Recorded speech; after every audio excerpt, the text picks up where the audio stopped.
Welcome back, everybody, to another deep dive. This time, we're going to be tackling a concept Oh, yeah.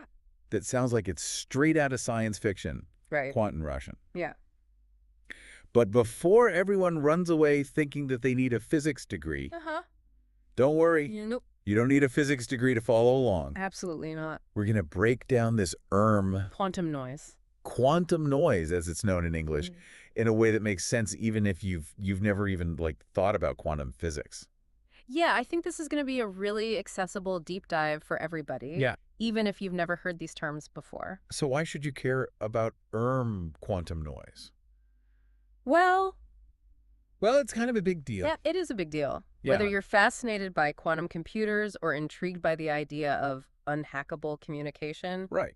this deep dive is for you. Yeah, if you just want to know Yeah, how things work at the most basic level, absolutely. this is something that is really, really fundamental. We're going to be drawing our insight today from an essay by Yokoho Schneppet, Yeah, who really gets into the nitty-gritty of quantum Rauschen. he does. And trust me, Yeah. it is a lot more exciting Way more exciting than it sounds. than it sounds. Okay, let's unpack this a little bit. Okay. What exactly is quantum Rauschen? It's a great question. Yeah. It's a very strange phenomenon. Is it like the static on a radio, but for quantum stuff? That's actually a really good analogy. Oh. Yeah. So imagine you're trying to listen to a faint signal, but there's all this background noise interfering. Right. In the quantum world, quantum Rauschen is that background noise. Okay. It's the constant, unavoidable fluctuations that affect everything at the smallest scales. So it's not like a technical glitch that we could just fix. Yeah. It's built into reality itself. Yeah, you got it. Whoa. It's kind of mind-blowing. Uh-huh. And to understand why, we need to touch on one of the most mind-bending concepts in quantum mechanics. You ready for this? Oh, I'm ready. Heisenberg's uncertainty principle, Dun, dun, dun. which states that you can't perfectly know both a particle's position and its momentum at the same time. This Yeah. inherent fuzziness, Yeah. this fundamental uncertainty, is what gives rise to quantum Rauschen. So even at absolute zero, when everything is supposed to be perfectly still, there's still this underlying jitter.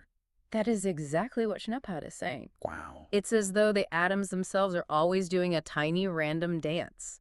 That's wild. Yeah. Okay, so that makes me wonder then. Yeah. If quantum Rauschen is everywhere, does it come in different flavors? Oh, that's a great question. Are there different kinds of quantum noise?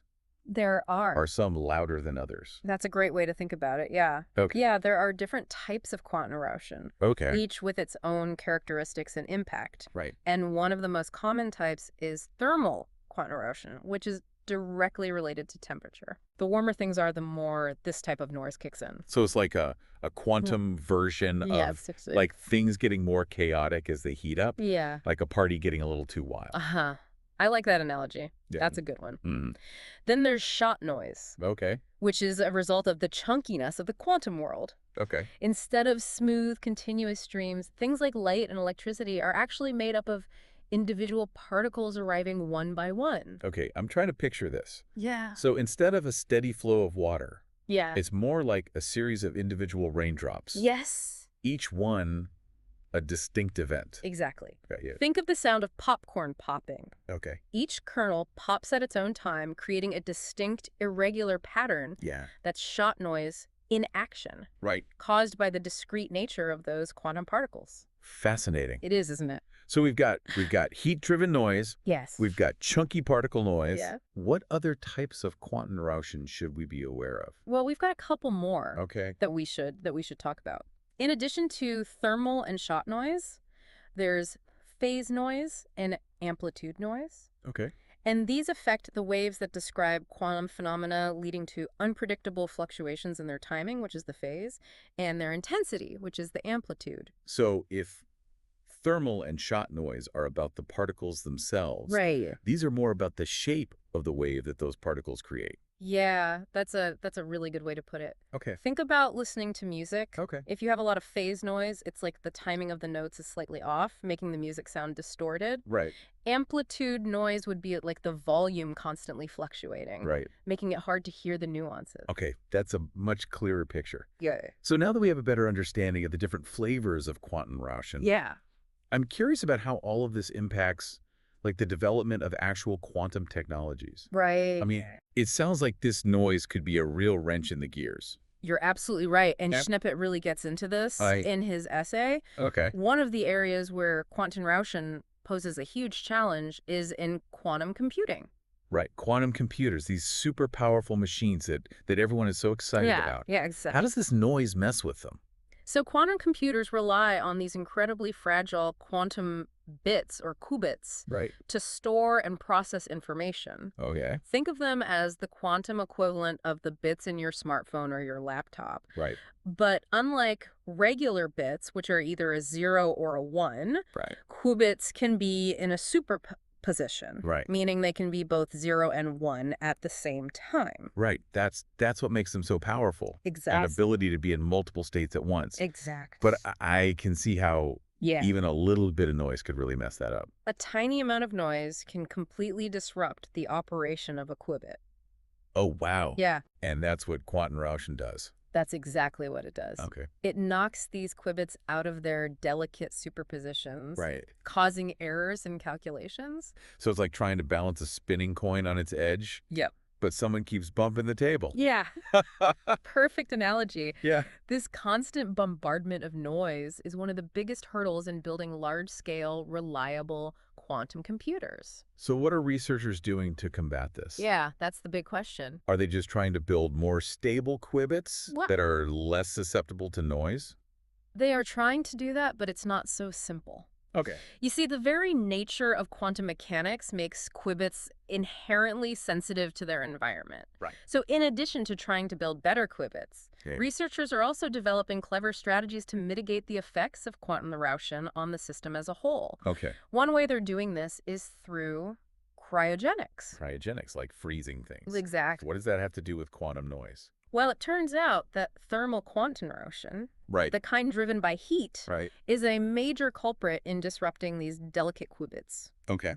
So by cooling quantum computers down to ultra-low temperatures, Okay. close to absolute zero, Wow. scientists can significantly reduce this type of noise. Absolute zero. We're talking Yeah, colder than outer space here. much colder. Wow. Yeah.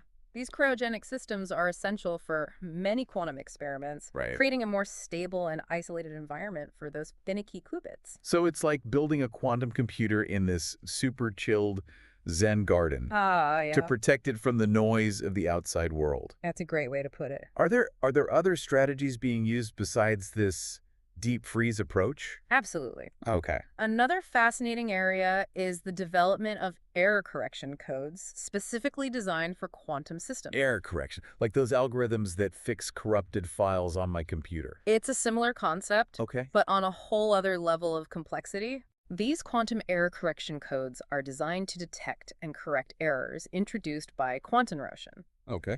Essentially, they build in a kind of self-healing system into the quantum computer. So it's like having a team of tiny quantum repair bots I love it. constantly patrolling the circuits, fixing the glitches caused by the noise. That's a great way to think about it. Yeah. But it's not just about fixing errors after they occur. Okay. Researchers are also exploring materials and system designs that are inherently less susceptible to noise in the first place. So instead of always fighting the noise, Yeah. they're trying to design systems that can peacefully coexist with it. Right. Sort of like learning to live with a noisy neighbor. Exactly. And it's not just quantum computing that's affected by quantum Rauschen. Right. It also plays a critical role in another area that's poised to revolutionize our world: quantum communication. Right. Quantum communication. Yeah. That's all about sending information encoded in quantum states, Yeah. promising things like unhackable communication networks. You can see how noise would be a problem there, too. Imagine trying to have a private conversation Okay. in a crowded room. Okay. It's hard enough to hear over the background chatter. Right. Now imagine that the very air molecules themselves are conspiring to scramble your words. Wow. That's essentially the challenge with quantum communication. Yeah. As Schneppet points out, Yeah. quantum Rauschen can scramble or intercept messages encoded in these delicate quantum states. So all those promises of an unbreakable quantum internet, Yeah, are they in jeopardy because of this unavoidable noise? that's a good question. Is this like the Achilles heel of the quantum communication revolution? Not necessarily. Okay. Just like with quantum computing, scientists are developing innovative ways to overcome these challenges. Okay. Some are focused on designing more robust communication protocols that can tolerate higher levels of noise. So it's like creating a special language Yeah, that can be understood even when there's a lot of static in the background. precisely. And they're also working on ways to amplify and purify those quantum signals, making them less susceptible to interference from quantum Roshan. It sounds like a constant back and forth Is. between the engineers trying to build these incredible quantum systems Yeah. and this fundamental noise that's always trying to mess things up. Yeah, it's a constant battle Yeah. between trying to harness the power of quantum mechanics Right. and dealing with this inherent noise that comes along with it. Yeah, it's amazing to think that something so seemingly random and chaotic I know. can have such a profound impact on these cutting-edge technologies. It really highlights the interconnectedness of everything, Yeah. even at the quantum level. Right. But it makes me wonder Yeah. if quantum Roshan is so ubiquitous, Yeah. so fundamentally woven into the fabric of reality, Right. could it be more than just an obstacle? Oh. Could it perhaps be a resource, Oh, a wow. tool? Now that's a really intriguing question. It is, isn't it? Yeah. You've definitely piqued my curiosity. Good. Are you suggesting that this quantum noise, this thing that everyone is trying so hard to get rid of, Yeah, could actually be useful? I am. Wow. It really is wild to think that after all this time trying to understand quantum motion, I know, right? quantum noise, Yeah. we're now thinking about it maybe being something good. It's funny how these things work out, You start digging into something and you Right. realize it's way more complicated than you thought. Yes, so much more nuanced Yeah. than we originally think. And that thing you thought was the enemy Right. might actually be your friend. Okay, so earlier you hinted at this. Yeah. You said that quantum motion could be a resource, a tool. Yeah. That's a pretty bold claim. It is. It is. Where do we even begin to explore that idea? Well, one of the most promising areas is in cryptography. Okay. You see, traditional encryption methods rely on complex mathematical algorithms to create these secret codes. But these codes, they can be broken Yeah. with enough computing power. Right, and quantum computers, as we've discussed, Exact. have that power. They do. Yep. So that means they could potentially crack even the most sophisticated encryption algorithms that we have today. So the very technology that promises to revolutionize computing Yeah. could also make all of our current encryption methods obsolete. Yeah, it's a bit of a double-edged sword. Yeah, it's a bit of a catch-22. It is, Yeah. but here's where quantum Roshan comes in. Because it's inherently random Right. and unpredictable, it can be used to generate truly random encryption keys, Okay. and these keys would be virtually impossible to guess or crack, even with the most powerful quantum computer. So instead of fighting against the randomness of quantum Rauschen, Exactly. we can embrace it Yes, and use it to create like a new level of security. absolutely. It's like taking the chaos of the quantum world Yeah, and turning it into like a shield. yeah. I love that. Yeah, it's like turning the enemy's weapon against them. Right. Exactly. And Schnepphat really, really drives this point home. Okay. He argues that the very thing that makes quantum computers susceptible to errors Right. could be the key to making them create unbreakable codes. That's amazing. It's pretty amazing. So the same force that causes headaches for quantum computer engineers Yeah, could be the solution to creating an unhackable quantum internet. it very well could be. That's mind-blowing. Yeah, it's pretty wild. Are there other areas where quantum Rauschen could be useful? There are some people who think Okay. that quantum Roshan could even hold clues Okay. to a deeper understanding of the universe itself. Okay, now we're really going down the rabbit hole. I know. How can noise lead to new physics insights? Well, remember that quantum Roshan represents the limits Okay. of what we can know about the quantum world. Mm. It embodies the inherent uncertainty that exists at the most fundamental level. Right. By studying the patterns and characteristics of this noise, Okay. we might gain insights into the very nature of reality itself. So instead of just trying to eliminate the noise, Yeah, we need to learn to listen to it, exactly. to decipher its whispers. That's a beautiful way to put it. Yeah. It might be telling us something profound about the universe. Ah. Something that we've been missing all along. That's a very powerful thought. It is. It makes me wonder if our current view of quantum Rauschen is too limited. I think it might be. Yeah.